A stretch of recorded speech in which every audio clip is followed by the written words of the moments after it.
Hello everyone and welcome to Beamer Cricket Stats, the home of cricket stats. And today we are going to be discussing Riz-Babar and whether or not they should open together in the upcoming T20 World Cup. Now this is a very topical conversation at the moment, not just within Pakistan, where former opening batsman and former PCB chair Rumiz Raja has suggested that we reutilise this partnership again. But also globally as well. So Matt Roller from Cricinfo has written a fantastic piece recently with regards to this partnership, some of the challenges and some of the implications for Pakistan cricket as a result of this. And the intention of this video is to have a real deep dive into the stats and understand what this means in terms of Pakistan setting a total, Pakistan when they are chasing a total as well. And we will be going through the statistics in a lot of detail. And if you find a more detailed statistical analysis on this partnership, please let me know. I will be more than happy to shake that person's hand and say well done for this as well. Now, I didn't think we were going to be going back to this partnership. I genuinely believe that they would try Saeem and Rizwan at least for the duration of the World Cup, but clearly they've had a rethink around this. And so that's why it's really important just to go through the stats in a deep dive. So let's start off with their overall record. So this is a record-breaking partnership. It's really important to state that from the outset. They have, up until that game against England, where these stats are relevant up until, we have 2,400 runs for this partnership. They are the only batting pair to have 1,000 runs in a calendar year in T20 international cricket. And they weren't clearly content with that, achieving that just in 2021, because they did exactly the same thing in 2022 as well. You'll notice that in terms of the average, that drops by about 11 runs between 2021 and 2022, and the strike rate also drops. Now, it's important to note that the win percentage for Pakistan in 2021 dropped from 77%, with them opening, down to about 56% in 2022. But I don't think that's all down to Babar and Rizwan. I think there are more complex forces at play here. It's very hard to take any of 2023 into context here, but again, over the space of those 4 innings, we see that decline in terms of the average, and a slight increase in terms of strike rate to the highest they've achieved. But again, this is based upon just 4 innings. So I've broken this down in terms of setting a total, batting first, or chasing a total, batting second, and breaking this down again by year. So in 2021, the win percentage was 83%. The average in wins was 46 and the average in losses was 41. Strike rate in wins 133 and strike rate in losses was 123. So it's mildly indicative of the fact that there was a difference there in terms of the average ever so slightly, by 5 runs in wins compared with losses, and they scored their runs slightly quicker. When we move on to 2022, win percentage had dropped to 69%. The average in wins was 36 runs and the average in losses also 36 runs. The strike rate in wins was around 119 and the strike rate in losses around 126. So again, not too different between wins and losses here. In 2023, we see that trend continue. I know there's only 3 games here, but what we see is that the average in wins and losses varies by about 5 runs. The average in terms of their strike rates, again, not too dissimilar. So my conclusion from this is that when we are setting a total, the difference in terms of, or the impact rather, in terms of Babar and Rizwan isn't enormous. Now I know we've had some amazing innings batting first. That 232 against England comes to mind, but again, it's really important to note that that isn't the underlying theme here. What we're seeing when we look at the statistics is that when they're setting a total, there are greater forces at play here. And obviously when it comes to the bowling, which I think is going to be another video, we'll see the impact and what's happened to the bowling over time as well, and whether or not that is really driving that reduction in terms of that win percentage when batting first or not. Moving on to chasing a total, and again I've broken this down by year, but you'll see that there's a very big difference here. So in terms of 2021, they have a 70% win percentage there. The average in wins in 2021 was 72 at a strike rate of 142. The average in losses was just 35 at a strike rate of 107. So it's just slightly more than a runner ball. In 2022, that win percentage drops significantly. So it drops to 41%. The average in wins, again, is fantastic. 71, strike rate also reasonable at 135. The average in losses, however, was 14 runs, and that strike rate was 93. Yes, you're reading that correctly. They score less than a runner ball in losses from 2022, and that extends onto 2023, where the average in losses is 6, and the strike rate is just 55.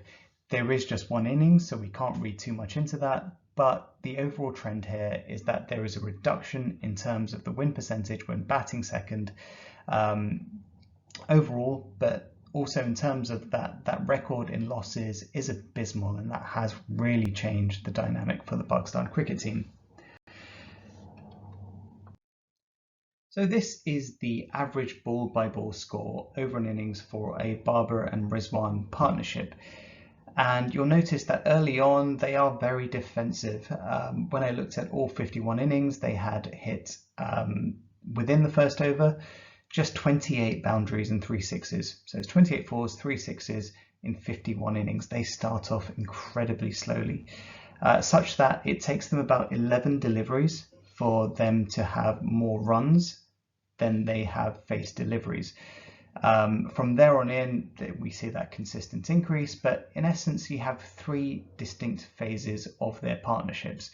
You have the early phase where they're going at less than a runner ball up to about a runner ball, and they've got that up until about the 17th delivery where they're getting about 20 runs. There is then a slight upward inflection. So at about 50 balls, they have over 60 runs. And then you see that acceleration thereafter. Now this is typical of how they try to structure their innings. They do try to start off slow, conserve wickets, and score quicker later on. I don't think that's entirely successful, and we're going to come on to this slightly later on in the presentation, but this isn't an entirely successful strategy, and there are reasons for that. The main reason is that their median length of partnership is about 30 deliveries. So they're not typically that perception that we have in terms of Riz-Babar batting long and batting slow isn't entirely accurate when they're batting just for less than the duration of the power play. I think there are better ways that we can structure an innings, and I've got some suggestions around that later on in this video. So this next slide shows distribution in terms of runs scored in the power plays and total partnerships, and you'll see that again in terms of Rizwan and Babar, they start off slow. They've got lots of innings where they haven't really got going here, even within the power play itself. Such that there are lots of wickets that have been lost in this opening power play, and you end up with this enormous range in terms of the runs scored at the end of a power play, going all the way from less than 5 runs and over, all the way up to almost 11 runs and over. So there's huge variability there in terms of the output of a power play. Now this is to be expected, given Babar and Rizwan play a particular way, because they will be facing different conditions, different scores that they're chasing, different conditions when they're setting a total. And so there is this enormous variability there in terms of their power play scores.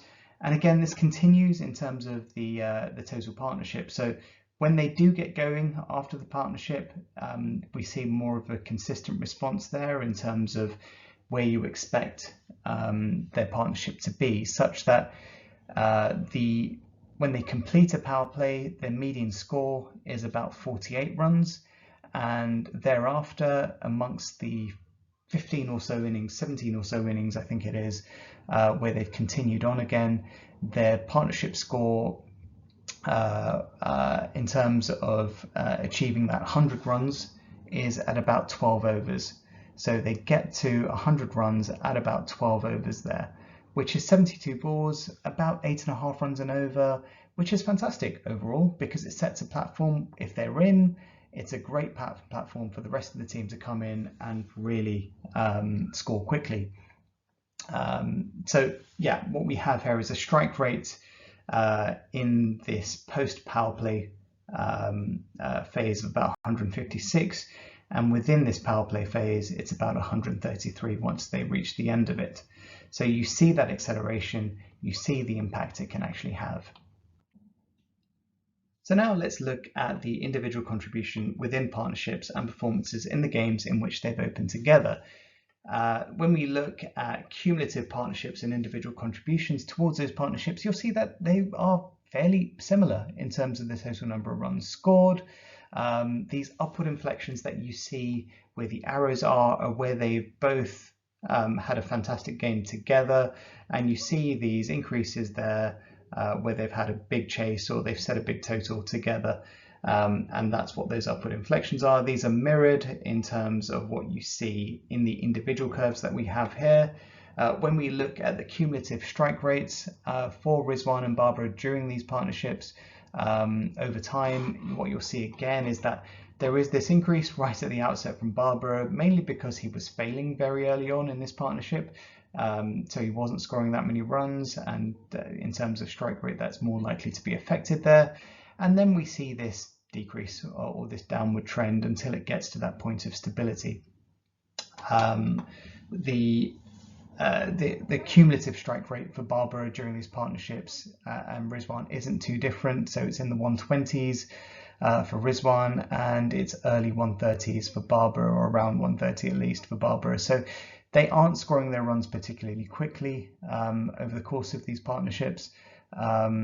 Over the course of the innings that they've had for these partnerships, and they have pretty much stabilized at that, and you're not seeing any huge increases over time as well. So this is a fairly stable opening partnership where they reach fairly stable strike rates throughout.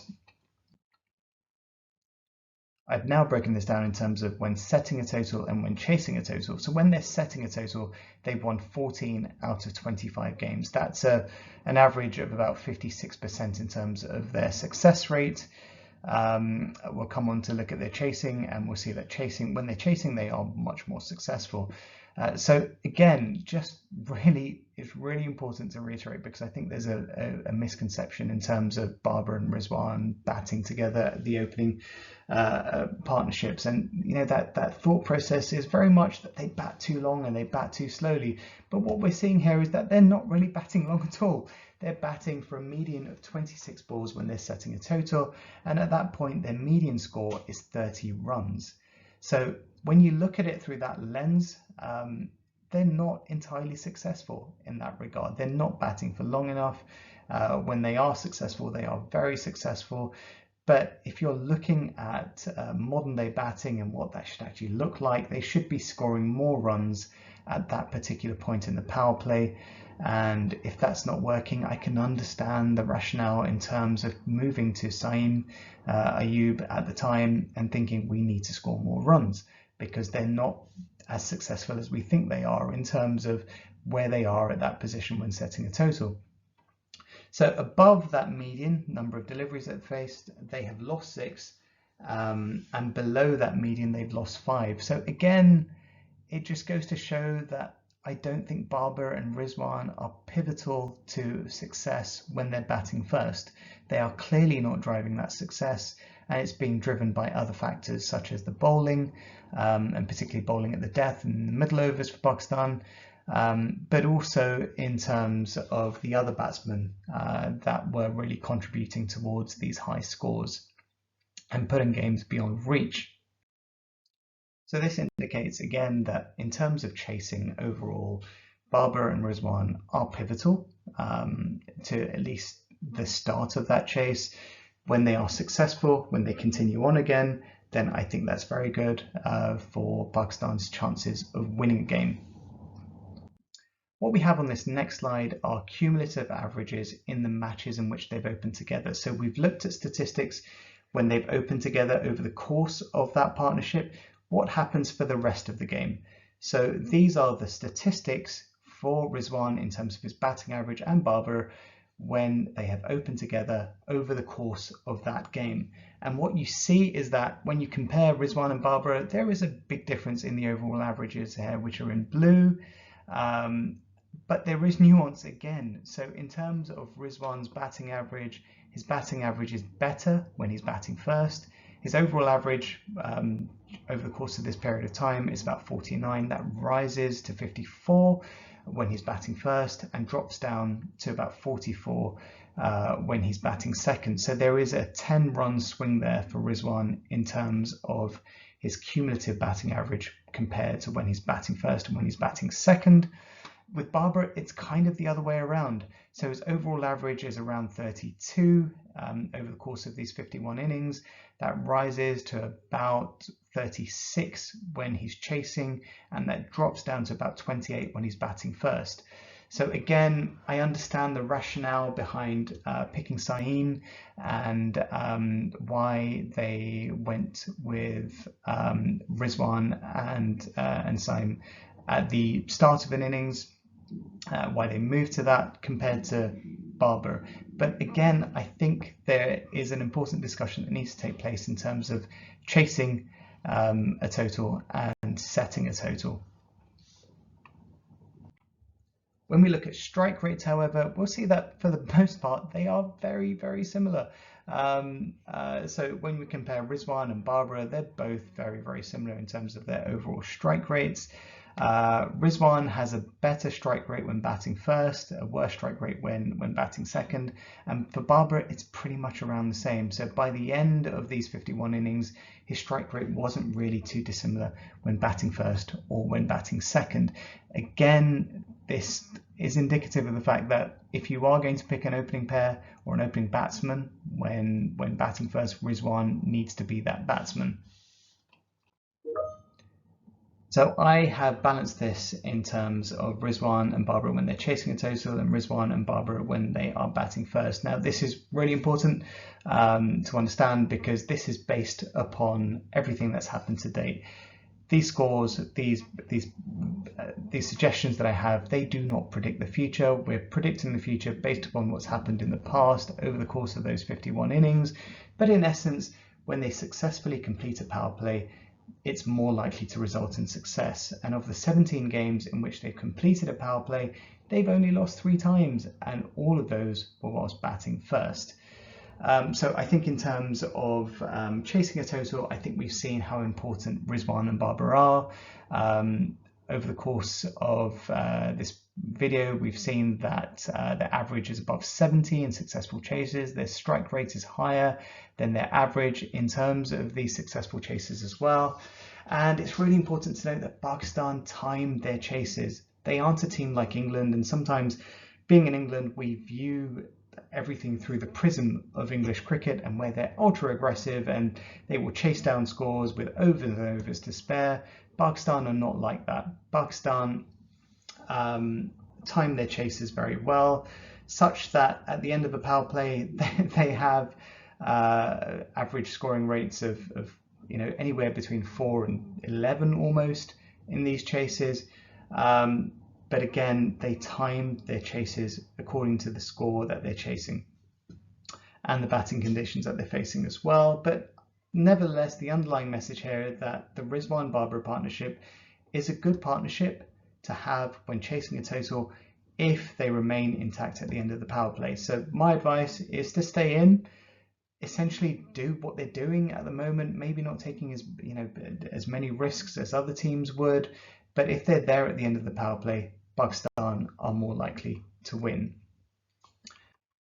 When setting a total, it is very different and it's a lot more complex. And again, I've got to restate this, but this is based upon everything that's happened to date. We saw in that one game against England that they took a very different approach and they were showing a lot more intent. And therefore, it's very hard to interpret what they're going to be like within the World Cup. But in essence, what we have is that when they're batting first, they have to score a large proportion of the overall runs.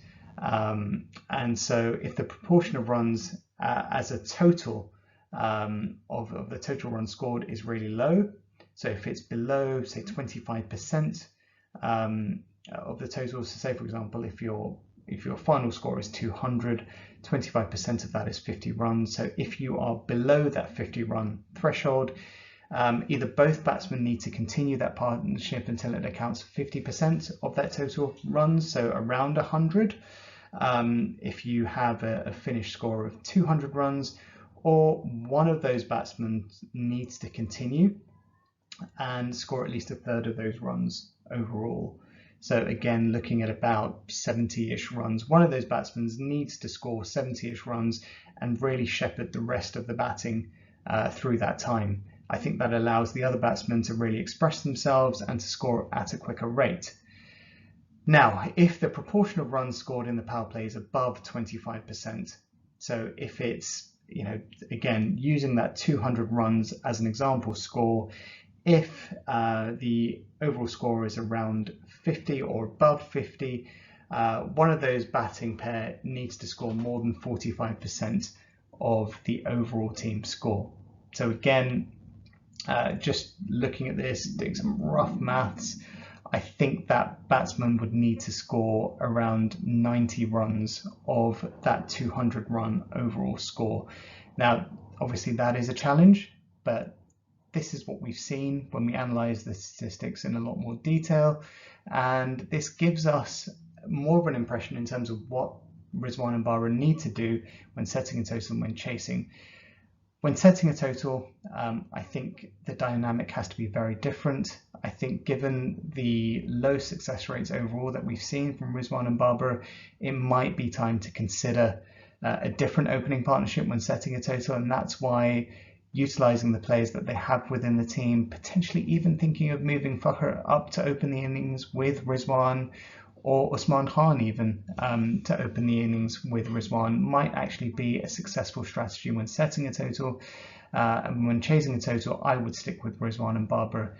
It's always perplexed me that in this version of the game, where strategy is so important and being dynamic in terms of choosing your strategies is so important, it's really perplexed me that Pakistan have been so rigid and so set in their ways. And I think overall this is a strategy that they can adopt, and I think it would help their overall win strategy, their win percentage, and what this actually means for their chances in this particular tournament. So overall, I think this has been a thorough examination of the statistics, the averages of this pair when batting either together through this partnership or when one of them gets out. I think we've seen some really clear kind of ideas in terms of suggestions of what this might mean going forward. And I think overall, I think this presents a couple of different opportunities. It's important to note, obviously, that batting is not the only element of this. This is a team sport. There are bowlers that we need to take into consideration as well, and we've seen a reduction in terms of the output of the bowling team as a unit, and it's important to discuss that in context as well, but I think that's for another video. Please like and subscribe if you've liked what you've heard here, if you've liked the analysis. If you have any suggestions, please let me know. I'll be more than happy to make another video based upon other statistics. I love the deep dives into the stats in particular. Obviously being in England and being born and bred in England, the teams that I tend to follow are English cricket and also Pakistan cricket. But happy to look at this for any team and to really come up with some suggestions in terms of what teams need to be doing going forwards and how to really set themselves up for the best chance of winning. As I mentioned before, please like and subscribe. I'd love to hear your views on this video as well, so please comment below, and if there's anything that you want me to examine in any further detail, I'd be more than happy to do so. Thank you and take care.